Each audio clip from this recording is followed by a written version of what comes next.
Our first guest tonight is a 41-time Emmy nominee with interesting thoughts on subjects large and small. His show is called Real Time with Bill Maher. You can watch it Fridays on HBO, and you can see him alive and on tour in cities across these United States. Please welcome Bill Maher.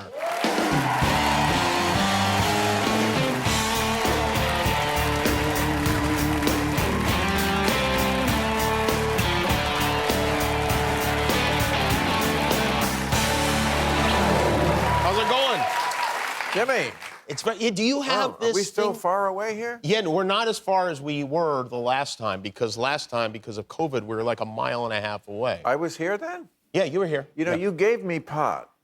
Maybe that's why you don't remember being here. Do you remember that? I do remember. Right, you did, and I want to say thank you. You're welcome. It was... That was a private gift, Bill. Oh. Well, I would like to exult for a moment in the fact that we can even say that. You know, when I was on this network in this time slot, I remember having screaming matches with the network and the censors about, I once wanted to do a sketch called Harry Pothead. And you couldn't? No, we lost. Really? Yeah, I mean, isn't it great that we can just talk about it? Yeah, but it's not taboo. I mean, did you remember traveling with it? Yeah, oh, yeah. Yes, I do. I don't know what you... I mean, you know, people think I'm a big pothead, and they're fairly right. No, I'm not that big. I mean, I don't smoke every day. You don't? Okay. Like you. No, I know that. Oh, you don't? That's not true. That's not true. But I do. So, like, I didn't need a lot, but I needed a little. Mm-hmm. I used to take this much pot, just a bud. That's all I needed for a weekend. Mm-hmm. I would smoke it through this little pipe. It was just like, looked like a half of a cigarette. Mm-hmm. Just metal pipe, and that's with a paper clip I straightened out to clean it. Clean it? And I would take a new one so there was no resin. I mean, the paranoia level. And I would take the bud, I would put it in Kleenex and ball it up and put it behind my nuts. You didn't? And I was so paranoid. I thought, if they found it, and would like, I was gonna say, it's not. And then if they busted me on that, I was gonna say, it's Kleenex. I said, it's snot.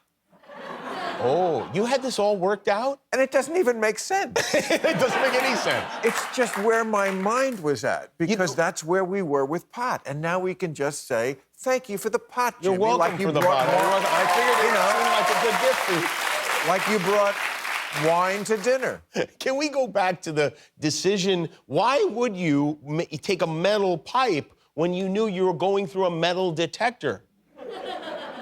Well, you know what? I also had an answer for that. You did? I brought a sewing kit and claimed I needed it as a thimble to put...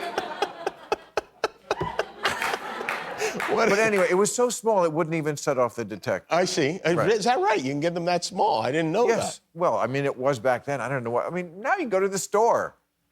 Don't you go to the pot store? You go to the store, and it amazes me when I'm in the store because I'm like, wow, we're in a store where they sell it. And everybody in the store is totally high, by the way, which is weird. Because if I had a store, it wouldn't, just because it was a pot store, I wouldn't necessarily want my employees to all be high. And you go to the pot store? I do, yeah. Why? Well, to buy you gifts. But...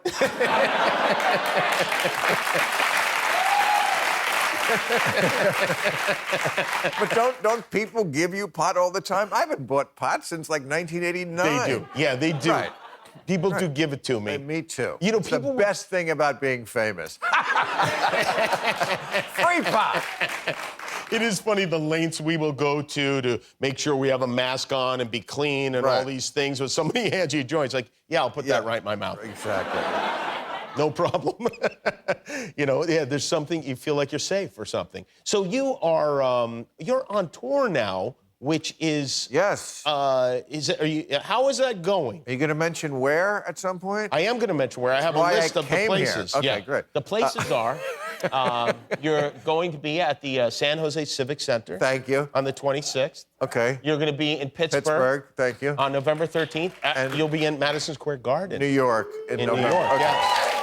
Now, the reason why this is relevant, I have to cite a survey that was in the New York Times, which is a liberal paper, so they weren't looking for this answer. But they were talking about this. The question was, what do you think the chances are that you would have to go to the hospital if you got COVID? And Democrats thought that was way higher than Republicans.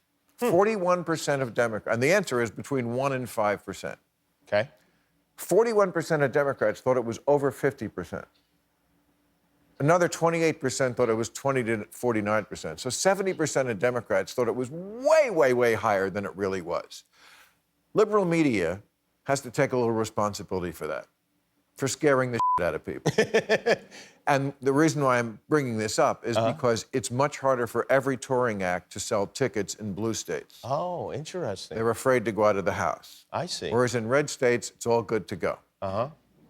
So I just want to say to those people in San Rafael and Pittsburgh and New York, I ain't going to give it to you. I promise. It's safe. We're doing everything we can. There's distancing. There's masking.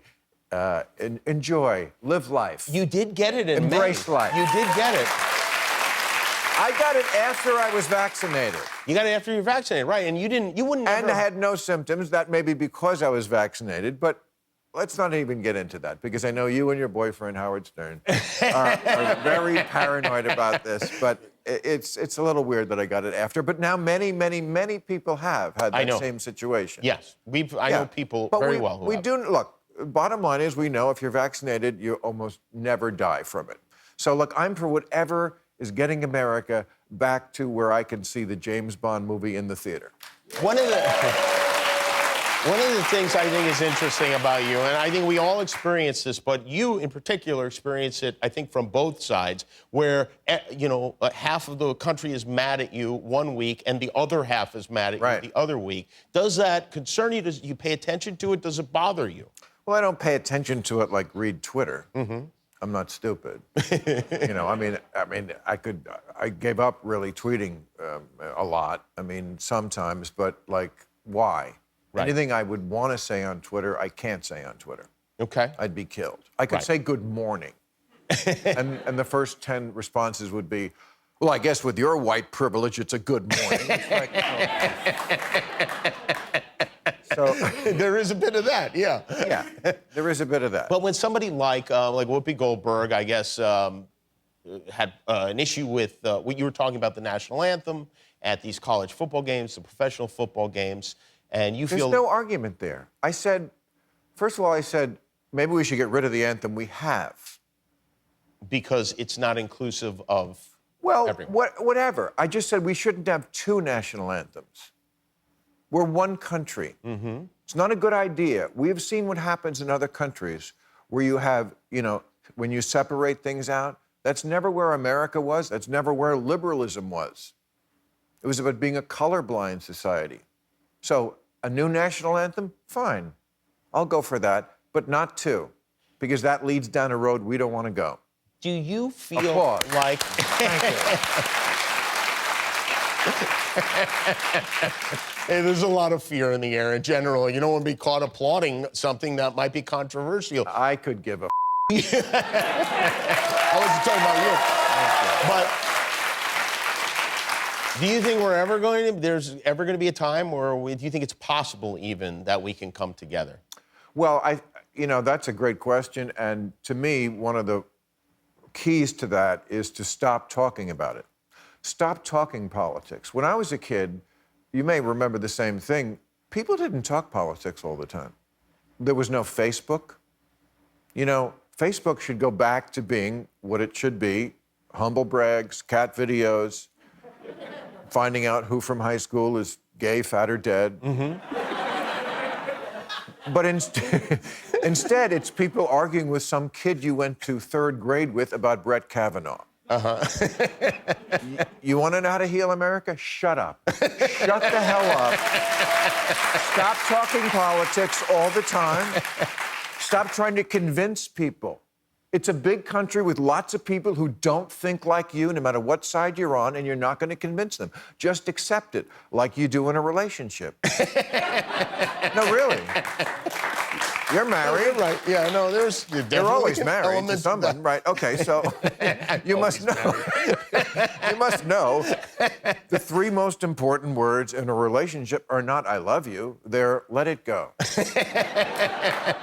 Let it go. Bill Maher is here with us. We'll be right back with Bill after this.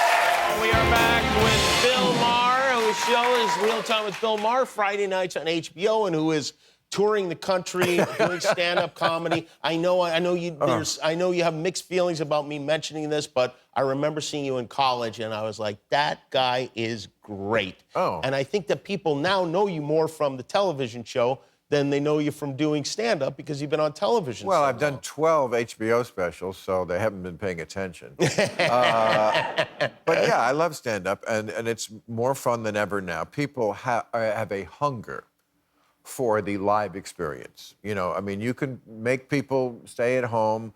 You know, hiding was a great medical advancement to solve this problem. But there is a hunger to get back out there and to touch, not literally touch. We don't touch from the stage. But I noticed that, I mean, when the pandemic started, it was interesting. Like, we said, even when this is over, let's not go back to shaking hands, because that added nothing. I couldn't agree more. Mm-hmm. I've never been for anyone touching me unless they mean business. What? But as soon as it was all clear, people just grabbing and touching and hugging. Yeah. It's like, and I could live without it. People can't. They want to shake your hand. They want to hug you. And okay, I don't care. I never afraid of it. Mm-hmm. So I'm good with that. But it's interesting, the human element, it'll never go away, and I'm glad. Yeah, I'm glad too. I love being at a restaurant. You know, I don't know what it is. It's, you know, I can get that food in my house. But the restaurant is so stupid now because you have to wear a mask when you walk in. As soon as you sit, you take it off. And when you go to the bathroom, you have to put it back on because the virus would never attack you when you're seated. It's a virus, not a monster. It's like, please, he's with people. It's ridiculous. Yeah, you're There's right. so much of this hygiene theater. Yeah, there is, and even washing your hands doesn't seem like it's. I've stopped Never doing was. it 6 and months being ago. outside. Sorry about shaking yours while we were there. Yeah. Being outside is fine. Yeah. It's, you know, that was they've never found out that I see young, healthy millennials with masks outside walking alone. I'm like, play the odds, buddy. You got the good young immune system. You're outside. The thing we're really all terrified of is the airplane. As far as I know, they've not traced any kind of, like, flight attendants don't seem to have a higher rate of COVID than other people. Right. How is that possible? I guess this is less safe than herding people into a thin metal tube with all the recycled coughs and farts and involuntarily spooning the guy in 32B. That's there's a lot they don't know. Not involuntary for me, I'll tell you that. Norm Macdonald died yesterday. Did you know Norm well? Well, not well. No one knew him well. Yeah, no one knew him well. I worked with him. I spent a great deal of time with him, and I feel like I never knew him at all. But huge fan. Mm-hmm. A guy who was not afraid to be too subtle for most people. Uh-huh. That's ballsy. Uh-huh. You know? He did the jokes he wanted to do. I love that. I also loved that I found out that he died after he died. Because to me, show business, we're here for you.